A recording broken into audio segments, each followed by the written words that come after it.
Shalom Godly Family, yuk kita nikmati teh hangat, teduhkan hati, hadirkan semangat. Firman Tuhan hari ini terambil dari Markus 10 ayat 15. Aku berkata kepadamu, sesungguhnya barang siapa tidak menyambut kerajaan Allah seperti seorang anak kecil, ia tidak akan masuk ke dalamnya. Suatu hari terjadi perdebatan panas dalam sebuah rapat gerejawi tentang boleh atau tidaknya anak-anak ikut dalam ibadah umum. Seorang majelis berkata, "Gak boleh itu, nanti bikin rusuh. Mengkhotbahnya jadi gak konsen, terus ribut. Saya juga gak nyaman kalau ibadah ribut begitu." Majelis lain berkata, "Benar-benar. Aduh, belum lagi ya kalau anak-anak itu pada teriak dan nangis. Wah, pusing saya. Mending untuk ibadah kali ini anak-anak sekolah minggu gak usah ikut deh. Biar aja orang dewasa yang ikut ibadah umum." Majelis yang lain berkata, "Lah, anak-anak kan juga bagian gereja. Harusnya mereka diperbolehkan ibadah bersama orang dewasa.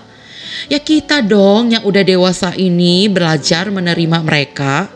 Gimana anak-anak mau belajar tentang kasih Tuhan yang tanpa syarat?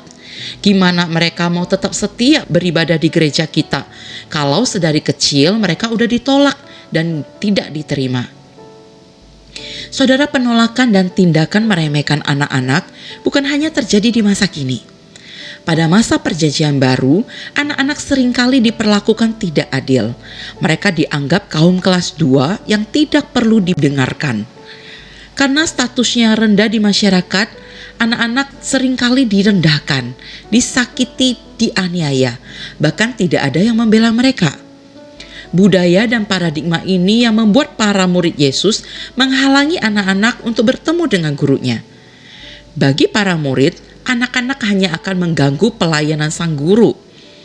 Namun apa tindakan Yesus?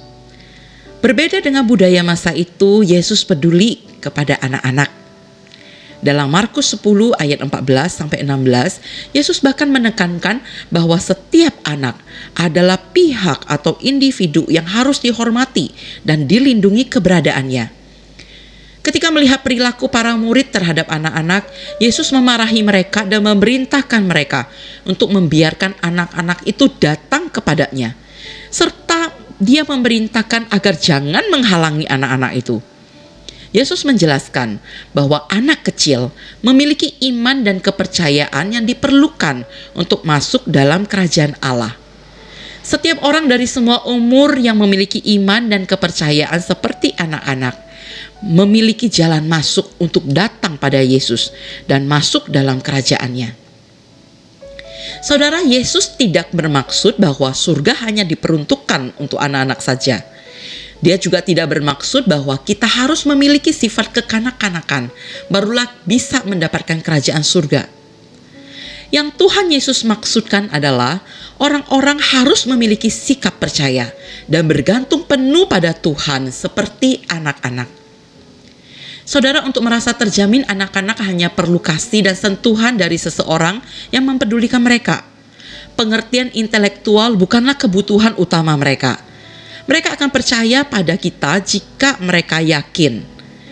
Yesus berkata bahwa orang-orang harus percaya padanya dengan iman seperti anak-anak ini. Kita tidak harus mengerti seluruh misteri semesta. Seharusnya cukup bagi kita jika kita mengetahui bahwa Allah mengasihi kita dan menyediakan pengampunan untuk dosa kita melalui Yesus Kristus. Hanya dengan kepercayaan pada Tuhan Yesus, kita dapat masuk ke dalam kerajaan Allah. Sudahkah kita benar-benar percaya dan bergantung penuh pada Yesus sebagai satu-satunya juru selamat dan penolong kita? Sudahkah kita memandang anak-anak, baik mereka yang ada dalam keluarga kita atau di gereja, sebagai bagian warga kerajaan Allah yang berhak beribadah dan bertumbuh mengenal Tuhannya? Mari kita berdoa. Tuhan, tolong kami untuk punya iman yang tulus, yang benar-benar percaya dan bergantung penuh padamu. Tolong kami untuk mau membawa anak-anak kami atau anak-anak yang Engkau titipkan di gereja kami untuk terus beribadah dan bertumbuh mengenal-Mu. Tolong kami orang-orang dewasa ini untuk menjadi teladan bagi anak-anak yang Tuhan tempatkan di sekitar kami, bahkan di dalam hidup kami.